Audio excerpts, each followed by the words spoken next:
16వ శతాబ్దంలో ఉత్తర భారతదేశంలో జరిగిన కొన్ని సంఘటనలు చుట్టూ అల్లిన కథనే ఈ మహేష్ భట్ కథ. ఈ కథ ద్వారా 16వ శతాబ్దంలో ఉత్తర భారతదేశంలో జరిగిన చాలా రాజ్యాల రాజకీయ స్థితిగతులు తెలుసుకుంటారు.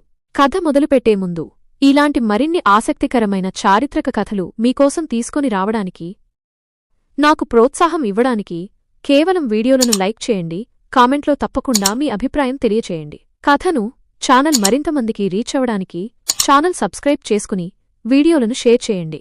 ఇక మనం మహేష్ భట్ కథలోకి వెళ్దాం. మహేష్ భట్. అంధకారమైన ఆ ఆకాశం భయంకరమైన ఉరుములు మెరుపులతో నిండిపోయింది. మెరుపు వచ్చినప్పుడు దట్టమైన నల్లటి మేఘాలు ఒక్కసారిగా రెప్పపాటు క్షణంపాటు తెల్లవిగా కనబడుతున్నాయి. మెరుపులు లేనప్పుడు ఆ క్షణంలోనే అవి భయంకరమైన నల్లగా దట్టంగా అలుముకున్న మేఘాలుగా తమ నిజరూపాన్ని చూపిస్తున్నాయి. కాసేపటికి ఆ ఉరుములు మెరుపులకు తోడుగా అక్కడ చిన్నగా వర్షం కూడా మొదలైంది. అలా చిన్నగా మొదలైన ఆ వర్షానికి తడిసిన ఆ యోధుడి చేతిలో ఉన్న కత్తికి అంతకుముందే చేసిన యుద్ధంలో అంటిన రక్తపు మరకలు పడుతున్న వర్షపు చినుకుల వల్ల తొలగిపోతున్నాయి. అతడు అలాగే వర్షంలో తడుస్తూ కళ్లను తిప్పుతూ ఆ కొండ కింద వైపు చూశాడు. ఆ కొండ కింద నుండి కొంతమంది శత్రువులు ఆయుధాలతో దాడి చేయడానికి అతడి వైపు వస్తున్నారు. అతడు తల కాస్త పక్కకు తిప్పి అతడి వెనక ఉన్న కొండ గుహలో బాగా గాయపడి ఆ నొప్పులతో బాధపడుతూ ఉన్న అతడి సుల్తాన్ ఆ వర్షంలో అస్పష్టంగా కనబడ్డాడు. ఇప్పుడతడి మనసులో ఒకటే ఆలోచన, ఎలాగైనా సరే తన ప్రాణాలకు తెగించైనా శత్రువుల నుండి తన మహారాజును కాపాడుకోవాలని. కాని ఒంటరిగా ఉన్న అతడు వస్తున్న అనేక మంది శత్రువులను ఎదుర్కొని పోరాడగలనా అని మనసులో ఒక చిన్న అనుమానం. అయినా సరే తన సుల్తాన్ని కాపాడుకోవడానికి ధైర్యం చేయాలనుకుని రెండు చేతులు అలా చాచి మెరుస్తూ ఉన్న ఆకాశం వంక అలా చూసి ఒక్క క్షణం కళ్ళు మూసుకొని శ్రీకృష్ణ అని గట్టిగా అరిచాడు. వెంటనే ఎక్కడో పిడుగుపడినట్టు శబ్దం వినపడింది. దానికతడు భయపడకుండా అలాగే నిలబడి, మా షెహెన్షా సుల్తాన్ని కాపాడుకోవాలనేది ఇప్పుడు నా కర్తవ్యం. ఈ కర్తవ్యం నాది, దీనికోసం చేసే కర్మ నీది అంటూ శ్రీకృష్ణుడికి తన కర్మను అంకితం చేసి వస్తున్న శత్రువులను ఎదుర్కోవడానికి తన కుడి చేతిలో ఉన్న కత్తిని మరింత బిగించి పట్టుకుని ప్రతిదాడి చేసేందుకు సిద్ధమయ్యాడు. పిల్లలు, బస్సు బయలుదేరింది, అందరూ రండి వెళ్దాం అంటూ తమ టీచర్ పిలవటంతో అప్పటి వరకు ఆ గైడ్ చెబుతున్న కథలో లీనమై వింటున్న పిల్లలందరూ ఒక్కసారిగా ఈ లోకంలోకి వచ్చి లేచి బస్ వైపు పరిగెత్తే హడావిడిలో పడిపోయారు. అది చూసి ఆ గైడ్ ఆ టీచర్ వైపు చిరాకుగా చూశాడు. ఆమె మాత్రం పిల్లల్ని జాగ్రత్తగా బస్ ఎక్కించే పనిలో బిజీగా ఉంది. ఆ గైడ్ దగ్గరికి మరొకడు వచ్చి, క్యా భాయ్, అలా ఎందుకున్నావు అని అడిగాడు. దానికి ఆ గైడ్, కుచ్ నహీ భాయ్, అందరూ టూర్కు వస్తారు, చూస్తారు, వెళ్ళిపోతారు, అంతేకాని అరే దాని చరిత్రేంటి అని పూర్తిగా తెలుసుకుందామని ఒక్కరూ ప్రయత్నం చేయరే? మరొక్క 10 నిమిషాలుండుంటే కనీసం ఈ పిల్లలైనా నేను చెప్పే కథ పూర్తిగా వినేవారు. ఇంతలో అదిగో ఆ టీచర్ వచ్చి పిల్లలందరినీ తీసుకెళ్లిపోయింది. నేనిక్కడ గైడ్గా జీవితం మొదలుపెట్టినప్పటి నుంచి ఇప్పటి వరకు ఒక్కరికి కూడా ఈ కథ పూర్తిగా చెప్పలేకపోయాను తెలుసా అని అతడికి చెప్పడంతో, నీ డబ్బు నీకు వచ్చింది కదా భాయ్, చూడదో, ఇక వారు నీ కథ వింటే ఏంటి, వినకపోతే ఏంటి, నువ్వు చెప్పే కథను కూడా వినటానికి ఎవడోకడు వస్తాడులే అని ఆ వ్యక్తి గైడ్తో అనడంతో, చూద్దాం వాడు ఎవడో అంటుండగా ఆ ఆలయం దగ్గరకు మరొక బస్ రావటంతో ఆ గైడ్ పరిగెత్తుకుంటూ వెళ్లి వారిని తన వైపు తిప్పుకునే పనిలో బిజీ అయిపోయాడు. టక్ టక్ టక్ మని ఎవరో తలుపు కొడుతున్న చప్పుడు రావటంతో తలుపు తీయగానే ఎదురుగా రామకృష్ణ కనపడటంతో జగదీష్ అతన్ని కౌగిలించుకొని, ఎప్పుడొచ్చావు బావా అని అడిగాడు.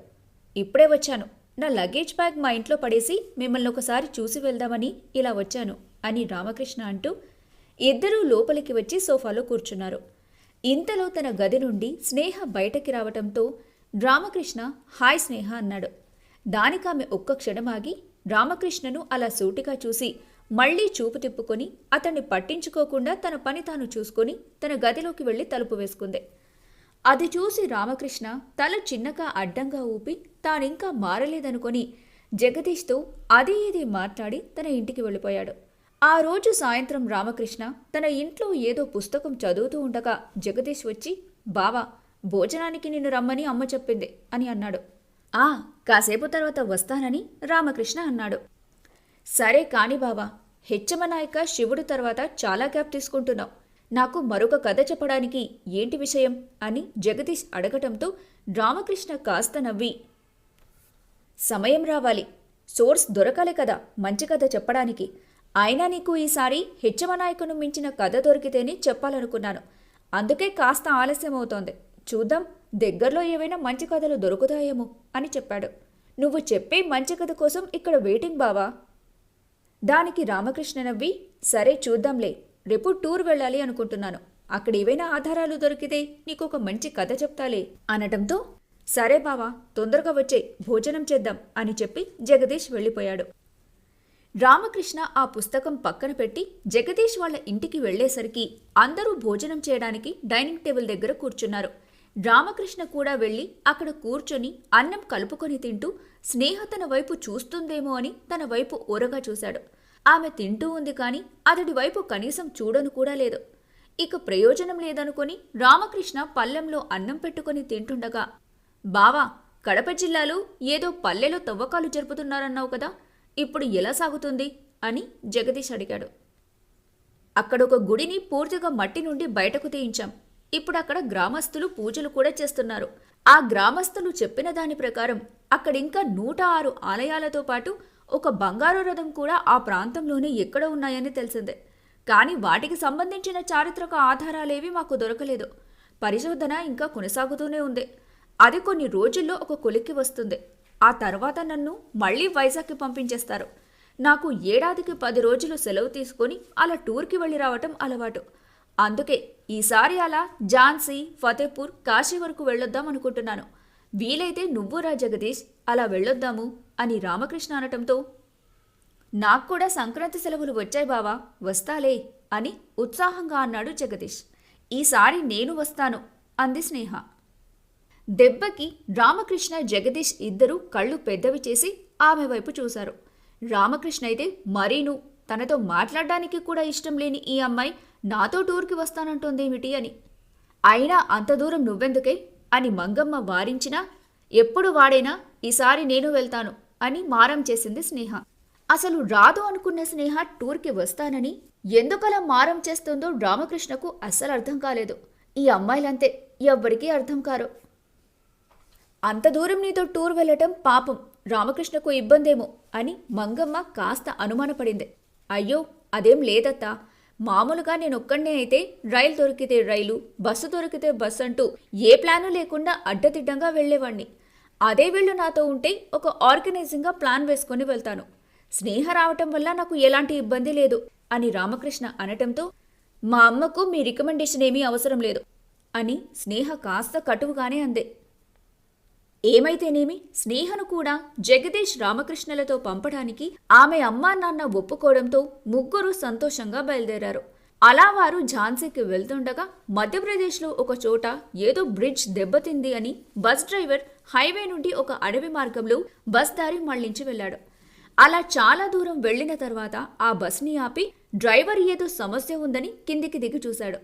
బస్సుకు ముందరి చక్రం పంచర్ అవటంతో స్టెప్నీ టైర్ లేకపోవడంతో డ్రైవర్ అందరినీ కిందికి దిగమని చెప్పాడు. దాంతో అందరూ చిరాకుగా కిందికి దిగారు. అదృష్టం కొద్దీ కాస్త దూరంలో ఒక హోటల్ వారికి కనపడింది. అక్కడకు వెళ్లి దగ్గరలో ఏదైనా పంచర్ షాప్ ఉందా అని డ్రైవర్ అడగటంతో 30 కిలోమీటర్ల వరకు అటువంటివేమీ లేవు. 1 గంట తర్వాత ఈ దారి గుండా ఒక ప్రైవేట్ బస్సు వస్తుంది, చక్రాన్ని ఆ బస్సులో తీసుకుని వెళ్లి రిపేర్ చేయించొచ్చు అని చెప్పాడు. దాంతో ప్రయాణికులందరూ మొదట కాస్త చిరాకు పడినా అక్కడున్న అడవి అందాలను ఆస్వాదిస్తూ కాస్త స్థిమితపడ్డారు. ఆ చిన్న హోటల్కి భోజనం చేయడానికని స్నేహ, జగదీష్, రామకృష్ణ ముగ్గురు వెళ్లారు. అక్కడ తిన్న తర్వాత పక్కనున్న ఐస్ క్రీం కొనుక్కోవడానికి జగదీష్ అలా వెళ్ళాడు. స్నేహతో మాట్లాడడానికి దొరికిన కాస్త అవకాశాన్ని రామకృష్ణ విడవకూడదనుకొని, స్నేహ, ఇంతకు ముందు ఒకసారి వచ్చినప్పుడు నీకు చెప్పిన దాని గురించి ఏం ఆలోచించావు అని అడిగాడు. దానికి స్నేహ, అప్పుడే చెప్పాను కదా, నాకు టైం కావాలి అని చెప్పింది. నీకు అవసరమైనంత టైం తీసుకోమని నేను అప్పుడే చెప్పాను కదా. ఇష్టముంటే సరే అని చెప్పు, లేదంటే నచ్చలేదని చెప్పు, పర్వాలేదు, కానీ నాతో మాట్లాడకుండా ఇగ్నోర్ చేయకు ప్లీజ్ అని రామకృష్ణ కాస్త వాదగా అనేసరికి, నేను నిన్నెప్పుడు ఇగ్నోర్ చేశాను అని స్నేహ ఇంకా ఏదో మాట్లాడబోతుండగా జగదీష్ 3 కోన్ ఐస్ క్రీంలు చేతిలో పట్టుకొని అక్కడికి వచ్చేసరికి ఇద్దరూ ఒక్కసారిగా మామూలుగా అయిపోయారు. జగదీష్ తన చేతిలోని ఐస్ క్రీం అందిస్తూ, "ఏం బావా, ఇది ఇష్టమే కదా?" అని అడిగాడు. దానికి రామకృష్ణ, "నా బాధ నాది, వీడి బాధ వీడిది" అని మనసులో అనుకుని ఐస్ క్రీం తిని కౌంటర్లో బిల్లు కట్టి అలా బయటకొచ్చారు.